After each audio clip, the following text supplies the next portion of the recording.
familias bien establecidas, no importa los problemas que vengan, siempre va a estar de pie. Así que voy a hablar de este mensaje para que el próximo domingo demos inicio con esta serie que no se puede perder. No se la pierda, por favor, porque su familia va a ser edificada para la gloria del Señor. Dice la palabra del Señor en la primera carta de Timoteo, capítulo 3, versículo 14 y 15: esto te escribo, aunque tengo la esperanza de ir pronto a verte, para que si tardo, sepas cómo debes conducirte en la casa de Dios, que es la iglesia del Dios viviente, columna y baluarte de la verdad.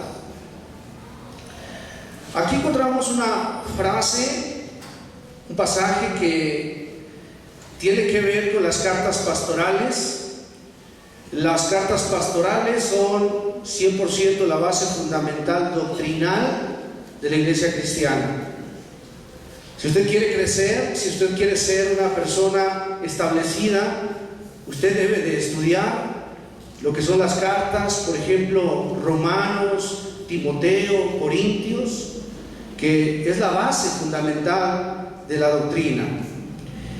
Y cada una de estas cartas pastorales se escribieron para decirle precisamente a las personas que se congregan cómo debían comportarse dentro de la iglesia. Hay un comportamiento que se debe tener, y la doctrina 100% la tomamos de estas cartas pastorales. Ahora, ¿por qué son importantes? ¿Por qué nosotros debemos saber cómo conducirnos? ¿Cuál es el comportamiento? Porque curiosamente a Satanás no le interesa tanto destruir una iglesia o cerrarla. Fíjese, él no anda buscando que se cierre esta iglesia o se cierre la otra. No.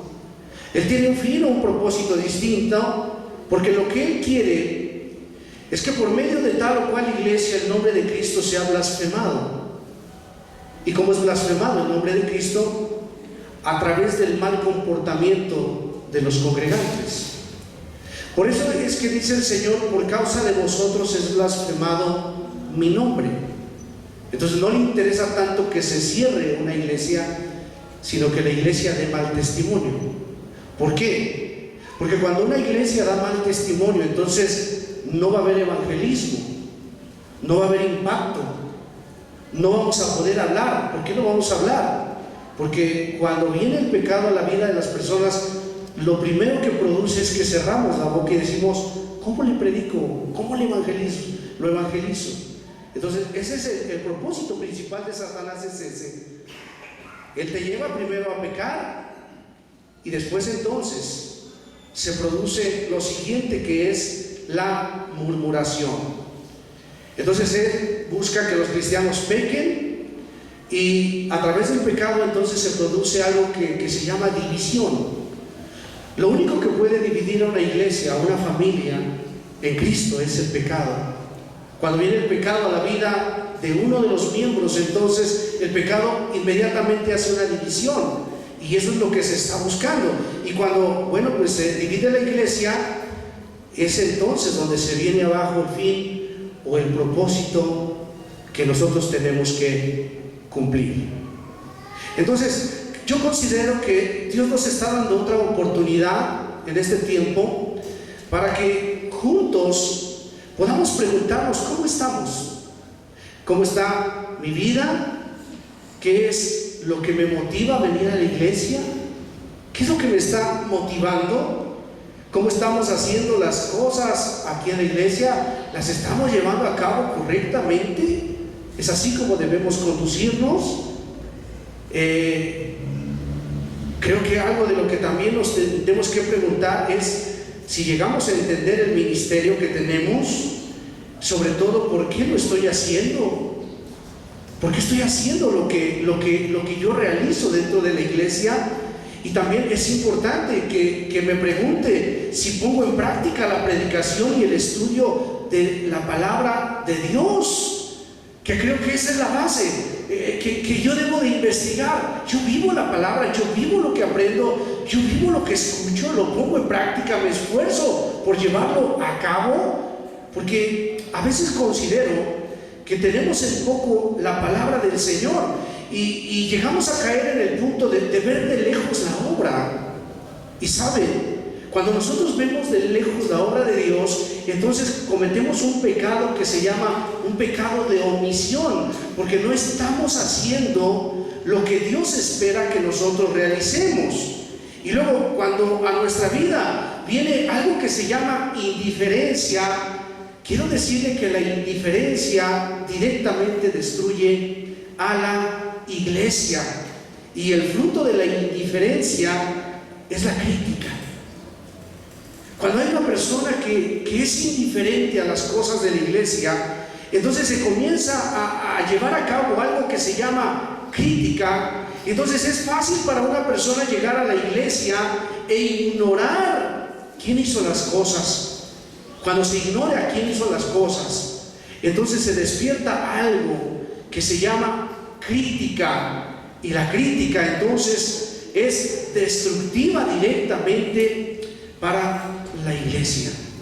¿Sabe? Hay alguien que se encarga de realizar todo lo que se lleva a cabo en una congregación, y usted y yo debemos de ser parte de ese trabajo, porque para eso nos llamó el Señor, para eso Dios nos ha tomado, para que seamos parte del trabajo. Entonces nosotros no debiéramos tener esa clase de perspectiva en relación a las cosas de la iglesia. Nosotros debemos de ser una congregación cristiana que sobre todas las cosas sea un cuerpo de personas, fíjese, amigas de Dios. ¿Usted es amigo de Dios? Debemos de ser una congregación que tenga esta característica de amistad con Dios, pero además, fíjese, nosotros tenemos que ser una congregación de personas amigas. Usted debe contar con un amigo a su lado. Usted debe de ver en nosotros no solamente pastores, sino que una parte sana de la iglesia es que también somos amigos. Cuando somos amigos, entonces no nos une una denominación, no nos une un ministerio, un trabajo, nos une una amistad. Una amistad que tenemos con Dios, una amistad que tenemos entre nosotros, y que bueno, no hay necesidad de que nosotros estemos en la iglesia para saludarnos. ¿Por qué? Porque cuando hay una amistad, nos encontramos en el deportivo, nos encontramos por el mercado, y hay un corazón sano, entonces nos vemos como amigos. Pero cuando hay un problema, entonces también contamos con un amigo, con una amiga. Eso es lo que nosotros somos como iglesia. Entonces el apóstol Pablo dice: para que si tardo, sepas cómo debes conducirte en la casa de Dios. Fíjese lo que dice aquí la Biblia: sepas cómo debes conducirte en casa. ¿Cómo debes conducirte en casa? Porque lo primero y lo principal es que nosotros debemos de ser una familia. ¿Cómo debes conducirte en casa? Fíjese cómo considera la iglesia una casa, una familia, que los más grandes vean a los más pequeños como sus hijos, que los más jóvenes vean a los más adultos como a padre, como a madre, que veamos a las jovencitas como los entre jóvenes, como mi hermana, como mi hermano. Entonces, cuando esa calidad de vida hay dentro de una iglesia, entonces sabe que la iglesia es sana. Porque procuro no hacer daño a mi hermana, procuro no hacer daño a mi hermano, y comenzamos a caminar entonces como lo que somos. Nosotros somos una familia y tenemos un solo Padre. Entonces el amor de Dios solo puede existir donde existe el amor fraternal. Ese es el principio. Dios manifiesta su amor donde ve que hay amor unos por otros. Pregunto, ¿tú amas a tu hermano? ¿Amas a tu hermana? ¿Cuál es el fundamento de la iglesia cristiana? El fundamento de la iglesia cristiana es Juan 3:16, porque de tal manera amó Dios al mundo que ha dado a su Hijo unigénito para que todo aquel que en Él cree no se pierda, mas tenga vida ¿qué? Eterna. Juan 3:16. Pero ese pasaje que nos habla del profundo amor de Dios hacia la humanidad tiene siempre que ir acompañado del pasaje de Primera de Juan, capítulo 3, versículo 16, que dice así: en esto hemos conocido el amor. Fíjense lo que dice aquí. El mismo Juan, que habla del amor grande de Dios, que es infinito, se va también a hablarnos y dice: en esto hemos conocido el amor, en que Él puso su vida por nosotros. ¿Quién puso su vida por nosotros? Jesús. Ahora, también nosotros debemos poner nuestras vidas por los hermanos. Ahí está el todo. Es que a veces entendemos bien Juan 3:16, pero no entendemos bien Primera de Juan 3:16. Todos quieren que Dios los ame, pero aquí hay un principio que dice que si el amor de Dios se ha manifestado en nosotros, ahora nosotros debemos de poner nuestras vidas por los hermanos. Entonces Cristo puso su vida por nosotros debemos poner la vida por el hermano, por la hermana, porque precisamente el amor cristiano abarca sacrificio y servicio. ¿Cómo le manifiesto el amor a mi hermana y a mi hermano? A través de un servicio. ¿Qué es el servicio que tú haces? ¿Cómo lo estás haciendo? Los hermanos, hermanas que trabajan en la alabanza presentan un servicio. Los hermanos de aseo presentan un servicio, y cada uno pone un granito de arena para que se lleve a cabo la obra del Señor. Entonces Cristo no solo habló de su amor, sino que además lo mostró, lo demostró al mundo. Él no solamente, fíjense, desde lo muy alto dijo: yo los amo. No. Jesús viene y nos enseña el amor, pero además nos muestra cómo se vive ese amor. Por lo tanto, la iglesia entonces debe siempre de manifestar este amor hacia los hermanos. Nos debemos amar como iglesia, pero sobre todo tú debes de ser sensible a la necesidad personal de cada hermano. Usted sabe que hay necesidades, ¿sí o no? ¿Cómo suplimos las necesidades? Hay muchas necesidades que vienen todos los días. De hecho, cada día, cada que nos reunimos, vienen necesidades. Y a veces no hay necesidad de que tú suplas algo material. A veces, lo que una persona viene buscando, escúcheme, es que lo escuchen. Es que le den un consejo. Es que hagan una oración por él. ¿Sabe? Cuando usted está en una congregación, usted viene y usted no se entera de lo que sucede, entonces no estamos cumpliendo el propósito. ¿Cuál es tu deber? ¿Cuál es tu responsabilidad? Verificar quién está a tu lado. Entonces, cuando finaliza el servicio, lo que tú tienes que hacer es, si tú ves una cara nueva, acercarte al varón, si es una dama, usted como mujer acérquese a ellos y pregúntele cómo está, de dónde viene, cómo se llama, y pregúntele: ¿puedo orar por ti? ¿Puedo orar por tu necesidad? Y si hay una necesidad, es entonces donde nosotros entramos. Hay necesidades muy fuertes. Hay necesidades donde, sabe, la persona ya tiene 2 o 3 meses en el hospital.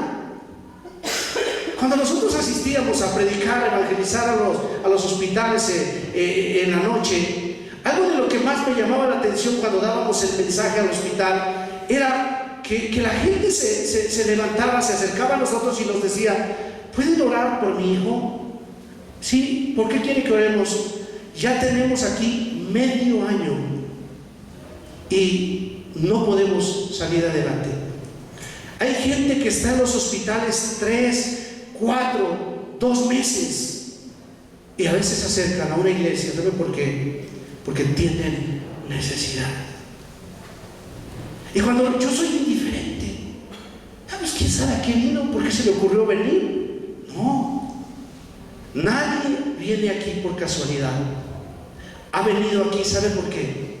Porque Dios le ha traído. Y tú eres el medio, la persona indicada para darle esperanza, para levantar. La iglesia es la única institución, póngame atención, que da palabras de aliento. La iglesia es la única institución que le dice: no te preocupes, Dios te va a ayudar. No te preocupes, acércate a la palabra. No te preocupes, Entonces yo viví lo mismo, pasé lo mismo y Dios me ayudó. La iglesia es la única institución y tú eres el instrumento perfecto para llevar ese mensaje. Y si nosotros entonces, perdónenme, no estamos mostrando el amor fraternal, entonces el amor de Dios no se puede manifestar en nuestras vidas. Dice la palabra del Señor: así que según tengamos oportunidad, hagamos bien a todos y mayormente a los de la familia de la fe. Perdóneme, una persona no puede saber todas las necesidades, pero una iglesia sí. Y no es suficiente que tú a veces vengas y nos platiques una necesidad. No es suficiente. Tú tienes que atender una necesidad. Usted es el encargado, la encargada de visitar a esa familia que por años, que por tiempo, ¿sabe? Nadie la ha visitado. No le han llevado una palabra. Recuerdo una ocasión, llegamos así al monte y estábamos así evangelizando y toco una puerta y, buenos días, pues mire, andamos evangelizando, queremos transmitirle la palabra. Ese hombre se me quedó viendo fijamente, me dejó que hablara y después me dijo: todos los días le pido a Dios que alguien nos venga a hablar de su palabra. Fíjense, ¿sabes? Alguien te está esperando en su casa. Hay alguien que te va a dar un puertazo, te va a decir: no me interesa, a mí ni me hables de Dios. Pero va a haber otra persona que te va a decir: te estaba esperando. Recuerdo que en una ocasión salimos a evangelizar, llegamos a un cierto lugar y nos dio por ir a visitar a un hermano que tenía tiempo que ya no se congregaba. Entonces cuando llegamos ahí y tocamos, no se veía que hubiera alguien, pero bueno, pues nos acercamos porque Dios te guía, Dios te dirige. Y bueno, cuando tocamos, sale el hermano y se pone a llorar y no le habíamos dicho nada. Me le quedo viendo y le digo: ¿qué tienes, hermano? ¿Quieres que oremos? Mira, sé que ha pasado mucho tiempo que no te has congregado. Me dijo: pastor, te voy a decir una cosa, quiero que pases. Me pasó a su casa y me enseñó la parte de arriba y tenía colgado el lazo y me dijo: en este momento me iba a quitar la vida. ¿Saben cuántas necesidades hay? Y la iglesia es indiferente.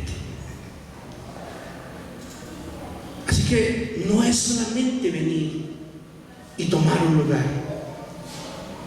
Es decir: Señor, ¿para qué me salvaste? Hay una parábola del buen samaritano, ¿usted la recuerda? Había un hombre tirado, lastimado, necesitado, ahí estaba, y entonces pasó un sacerdote y lo vio como de lejos. Pasó un levita y se acercó un poquito más. Ese dejó un poquito su trabajo y dijo, se acercó, pero finalmente nada más se asomó y dijo: que Dios lo ayude. Y Dios dice: no, que Dios lo ayude, no, tú ayúdalo. Porque Santiago dice: si tú ves a tu hermano tener necesidad y le dices: ve y caliéntate, pero no le das una cobija, ¿qué caso tiene? Ve, hermano, voy a estar orando por ti. Porque está bien, estamos orando, pero dígame usted, ¿qué hacemos? No, el principio es Entonces dice que pasó un buen samaritano y dice que él se acercó, lo cargó en su cabalgadura, lo llevó al mesón, le dijo al mesonero: lo que le haga falta, lo que necesite, pónmelo a mi cuenta, yo me encargo de sus necesidades. Es el amor que Dios está solicitando de nosotros, que tú veas una necesidad personal, individual, porque a veces nos escondemos, escúcheme, detrás de la comunidad. Ya oramos, ya hicimos, oh, cómo amamos a la iglesia, ok, pero aquí es algo individual. ¿Qué necesidad tú conoces? Yo sé que tú conoces una necesidad ahí en tu trabajo, ahí con tus amigos. Si mis hijos ven las necesidades y son pequeños, llegó mi hijo y me dice: papá, ¿puedes comprar un juguete? No es para mí, lo voy a regalar. ¿Cómo que lo vas a regalar? ¿A quién? A un niño. que no le trajeron nada en Reyes, papá, porque su papá y su mamá no están juntos, y el día de hoy, dice, no tenía para desayunar, y nos cooperamos de a $1 cada uno de los niños para comprarle su desayuno. Y dices, ¿sabes cuánta necesidad hay en la gente? La pregunta es, ¿qué está haciendo la iglesia? Es que llegamos a la comodidad, permítanme. Hemos caído en un estado de comodidad, y a quién no le gusta la comodidad, ¿verdad? Claro, todos la buscamos, pero no es el modelo. No es el modelo. El modelo es que ayudes a la viuda, que ampares al huérfano, que visites al enfermo, que visites al que está en la cárcel. Ese es el modelo original de la iglesia. ¿Sabe por qué hoy ya no es interesante para los jóvenes? Porque la iglesia está perdiendo el propósito. Se está yendo el amor. Y entonces en esta parábola que yo le platicaba directamente, un hombre, ¿verdad?, quería hablar de un tema precisamente con el Señor. ¿Quién es mi prójimo? Y más bien la pregunta debe de ser, ¿de quién puedo ser mi prójimo? Pregúntate eso. ¿De quién puedo ser? ¿Ya viste la necesidad? Compárala con la tuya. Y te vas a dar cuenta que tú eres altamente bendecido por Dios. Altamente. Muy bendecido. Y ahí hay una necesidad que te ha estado tocando y que puede ser demasiado tarde cuando tú la lleves. Yo tuve esta experiencia amarga una vez. ¿Y sabe por qué? Porque ese día llevaba mucha prisa. Oh, cuánta prisa. ¿Cuántos andan de prisa? Siempre andamos en la escuela, el trabajo, el ministerio, la iglesia. Ese día era uno de esos días afanados. Y voy llegando cerca de la congregación y me encuentro a un amigo y me dice, ven. Y voy, hola, ¿cómo estás? Y me dice, quiero hablar contigo. Entonces eso de hablar contigo a veces pues nos lleva 30, una hora, hasta más. Y cometí el error de decirle, podemos vernos más tarde o mañana. Me dijo, tengo mucha necesidad. Y bueno, traté de escuchar unos minutos. Le dije, también yo tengo un compromiso. Mira, nos vemos en la tarde si gustas. Él falleció en la noche. Ya no tuve el tiempo.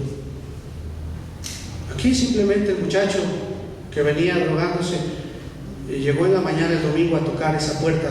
Al otro día lo suicidaron, lo mataron.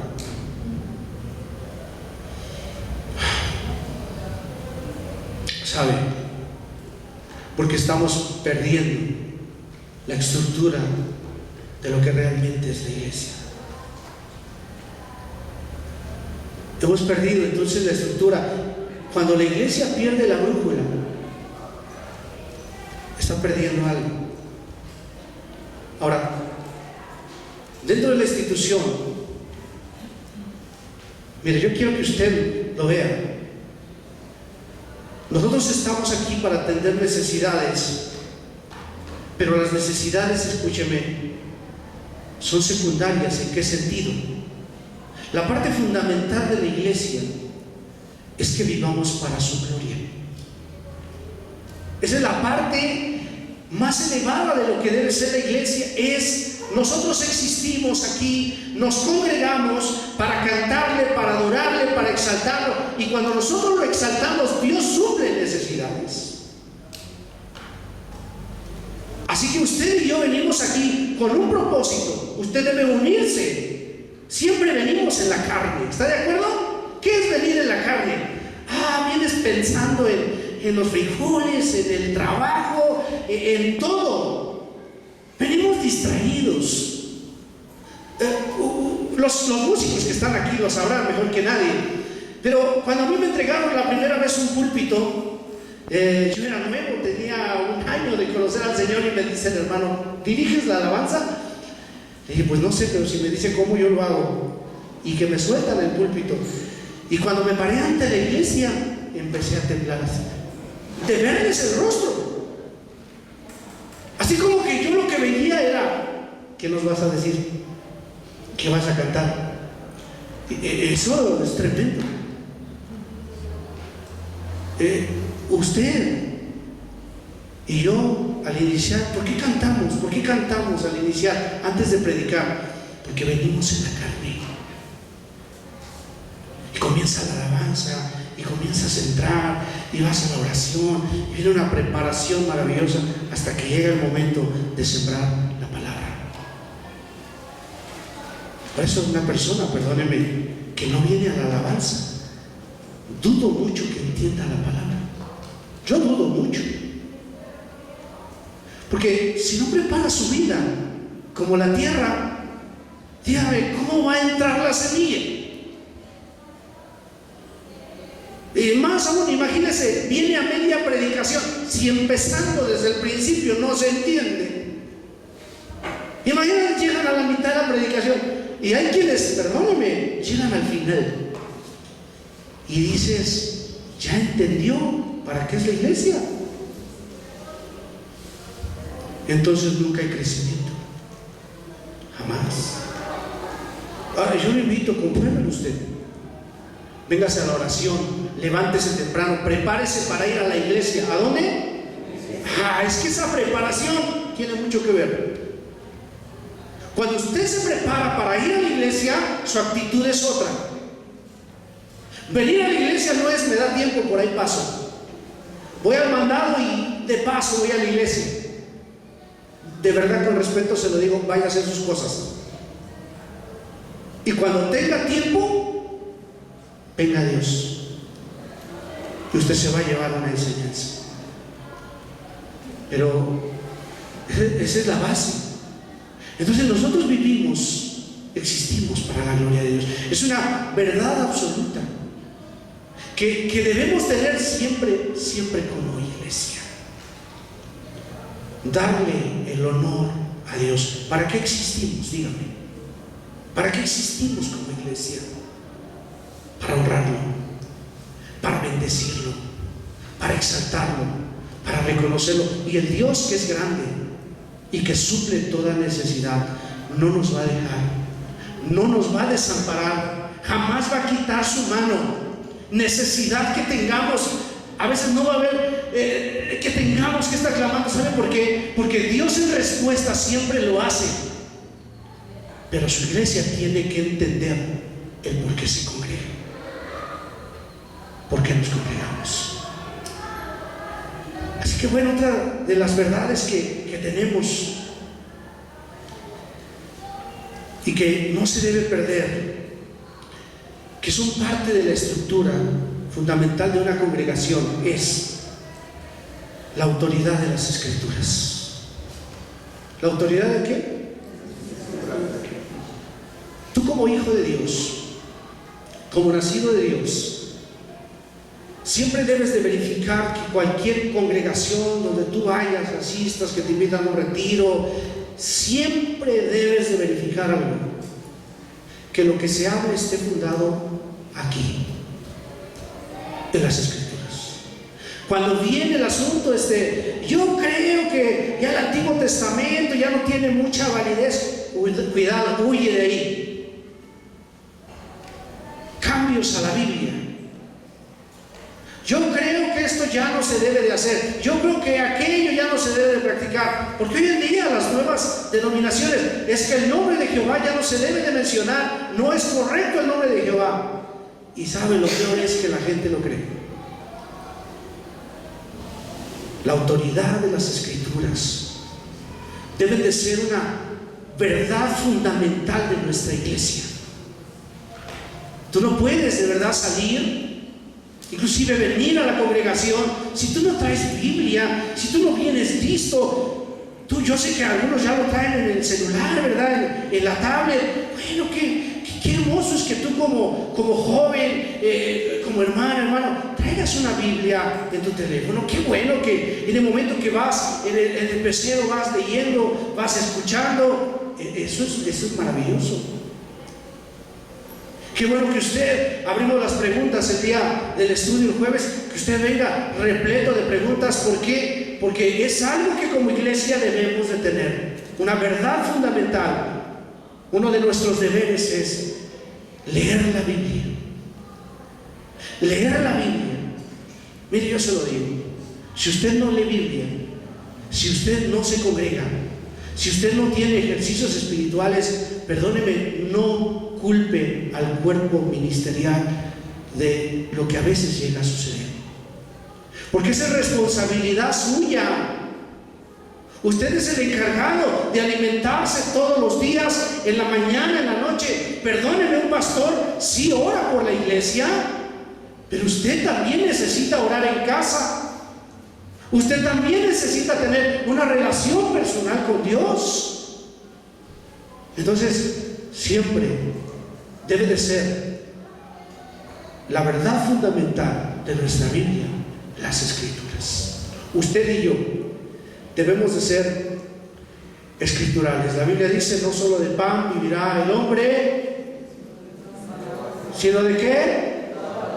¿Que sale de qué? De la boca de Dios. Mire, estamos empezando en San Pablo el estudio de Deuteronomio. Yo estoy impresionado.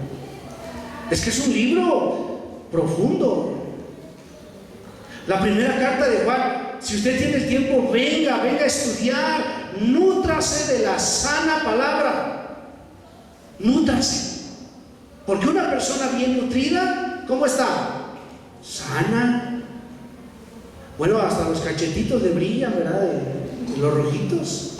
Porque está bien alimentada. Pero una persona que no está bien alimentada, imagínense un niño que va a la primaria y puros chetos, dulces. ¿Cómo lo encontramos? Anémico. Nútrase. Nútrase de la sana enseñanza. Porque la sana doctrina también es parte fundamental de lo que es la iglesia. Mire, la enseñanza o las enseñanzas de Dios forman siempre la sana doctrina. Muchos cristianos tienen hoy una idea vaga acerca de lo que es la doctrina, me temo, y sobre todo muy pocos predicadores explican las verdades acerca de Dios. ¿Usted piensa que porque es iglesia cristiana hablan de todas las verdades? No, ese es un problema.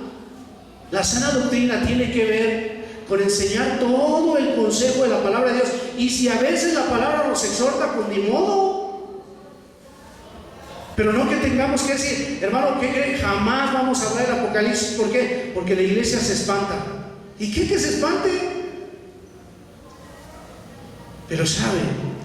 Hay lugares donde se están solamente tomando ciertas porciones, otras se reservan, otras no se hacen. ¿Y sabe por qué? Porque no hay una sana enseñanza. Usted y yo tenemos que tener una visión clara, sobre todo acerca de quién es Dios. Y cuando llega alguien se le acerca, porque a veces nos tocan a la puerta, ¿verdad? Y nos preguntan o nos realizan ciertas preguntas. ¿Usted conoce a Dios? ¿Usted conoce el nombre de Dios? Claro, ¿quién es? ¿Cómo se llama Dios? Jehová, Jehová, Yahweh. Ese es el nombre de Dios el Padre. ¿Y cuál es el propósito? Tener intimidad con Él, llegarlo a conocer. Y los pasajes importantes usted los debe conocer. Esta es la vida eterna, que te conozcan a ti, el único Dios verdadero, y a Jesucristo. Y usted debe de ser un conocedor de las Escrituras, no solamente llegar a ver la iglesia, la doctrina desde lejos. Debe de conocer acerca de lo que es la vida, la muerte, el cielo, el infierno, el hombre, el pecado, Cristo, los ángeles, el Espíritu Santo. ¿Cuál es la posición del creyente, la carne o el mundo? Son temas esenciales que usted debe de manejar correctamente.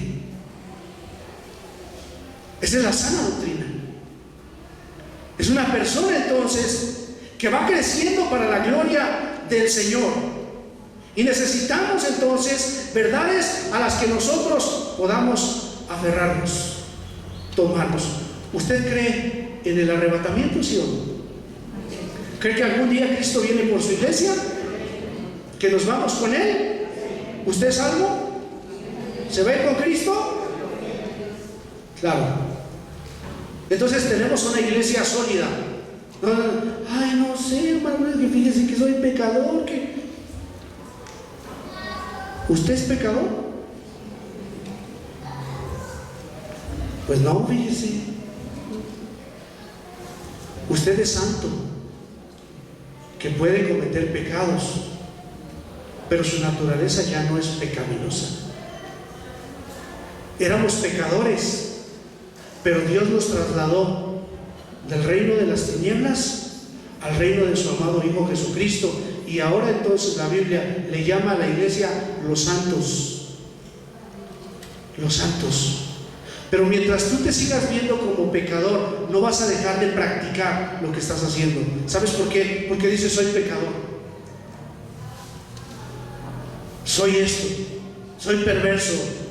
No, yo soy un hijo de Dios, que el Señor me lavó con su sangre preciosa.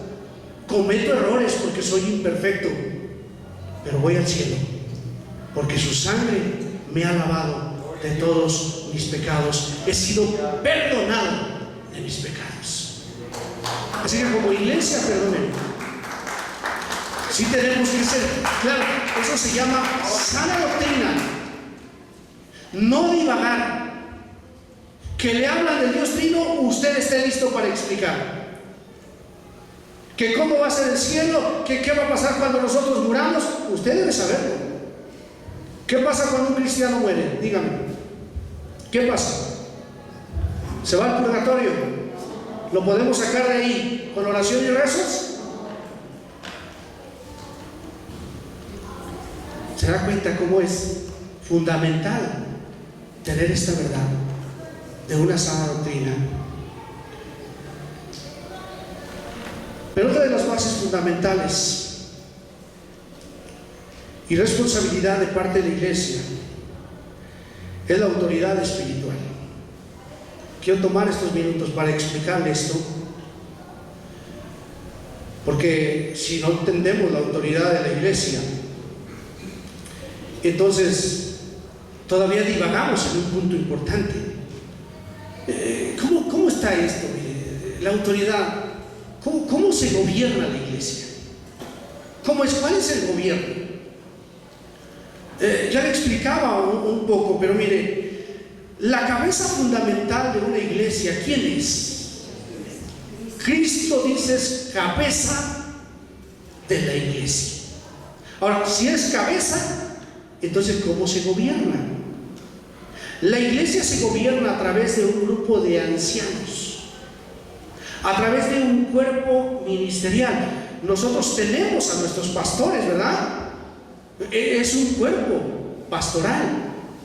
Desde nuestro pastor Armando y nuestros pastores, ellos son un grupo precisamente que la Biblia también le llama obispos, pastores o ancianos. Así es como se gobierna. Miren lo que dice la Biblia. Vamos a ver Hechos 14, 19.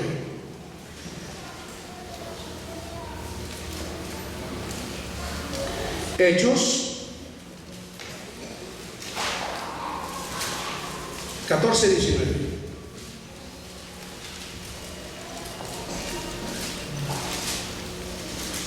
Vean lo que dice.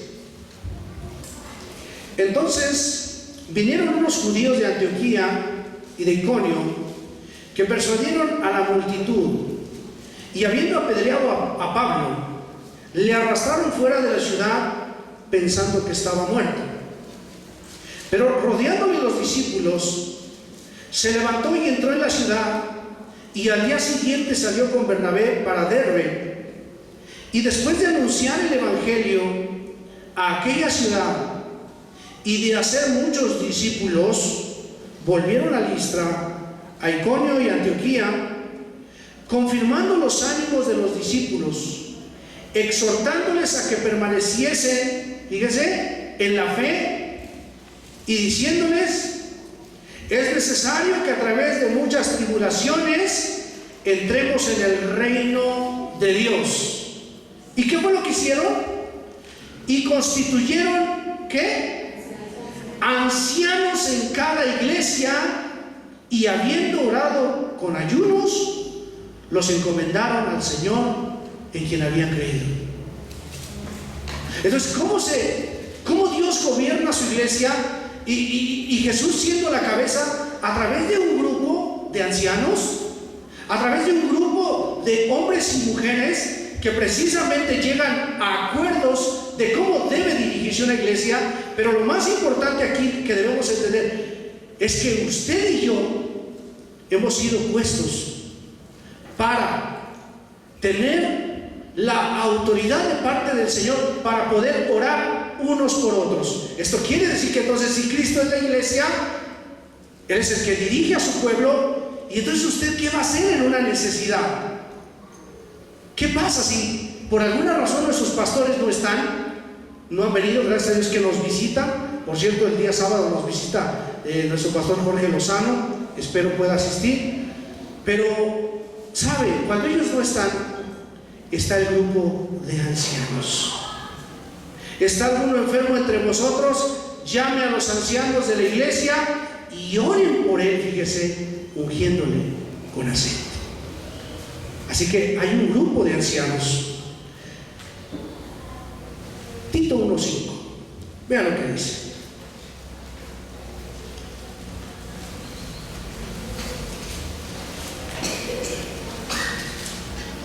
Y vamos a ir culminando ya en esta tarde.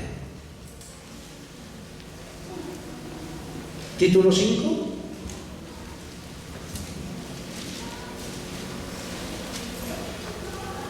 ¿Lo tiene? Por esta causa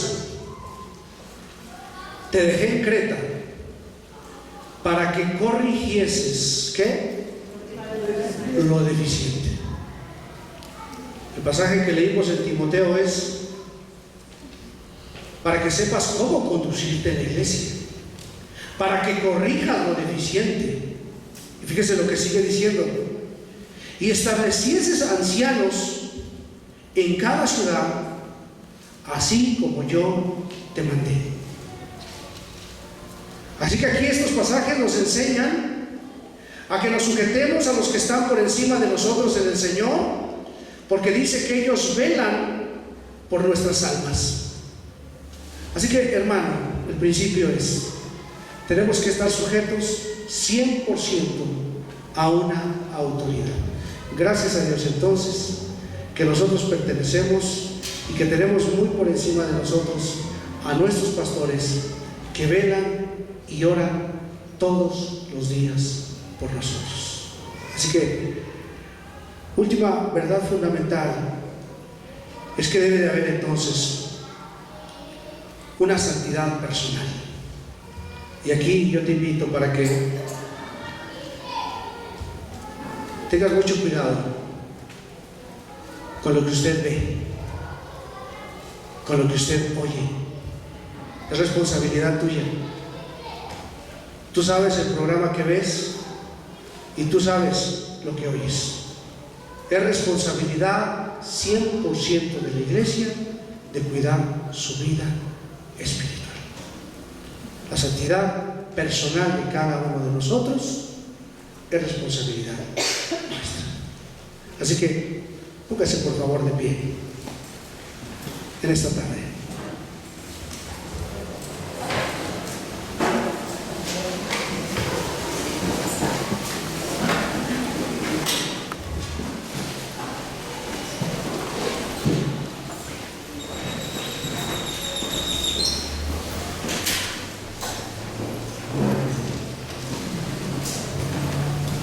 Así que uno de los propósitos de este año 2020 es que juntos podamos llegar a conocer más a Dios en espíritu y en verdad. Quiero que levantes tus manos, por favor.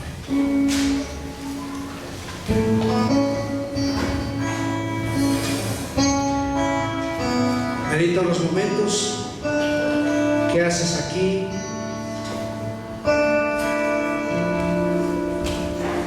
Medita los momentos del servicio, el ministerio que pudieras desarrollar o desempeñar para Dios.